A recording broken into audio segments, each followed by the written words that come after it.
are not a mistake.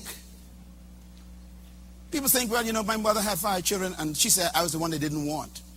Well, no, that's not true. God wanted you.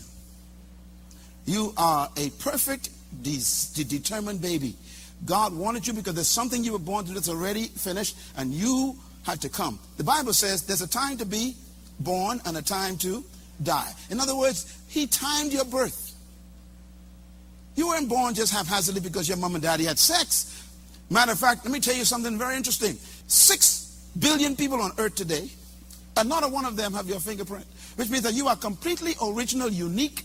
You are special to God.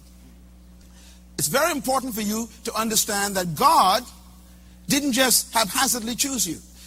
They said that when a man has sex with a woman, the average amount of sperm released every time there's a semen release is over 500 million sperms. Every time. Average.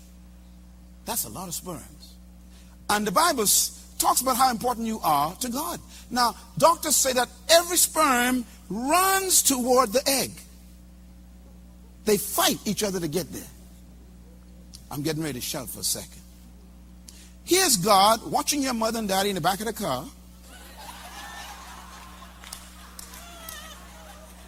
They think they're private. God's got a divine destiny situation all worked out. He don't care whether it's in lock, outer lock, red lock, this lock, that lock, or any kind of lock, or beside the lock. It's time for you to come. So watch God. God looks down at this situation in the hotel room, in the back of the school. I know where yours happened, but I'm just trying to cover everybody here. God looked at you in the honeymoon bed. He checking everything out, and he looks at 500 million sperms dashing toward the egg. And God and him, look at God. Now God says he chooses who would be born. So God looks at 500 million and he goes, let's see. I want that one. Guess who that was?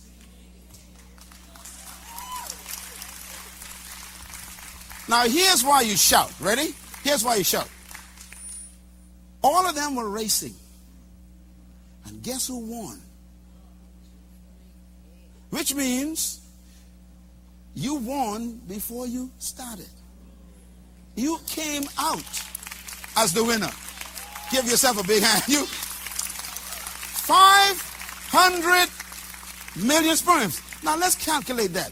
That means 499 million sperms died so that you could live. You ought to give God a praise for being the winner.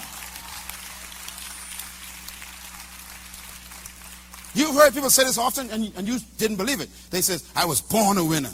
Now you know it's true. You ain't trying to win. You came out, you won the race. How can you lose if you came out the winner? That's when I decided in Baintown, hey, if I'm the winner, I'm going to act like this. Anybody want to act like the winner already?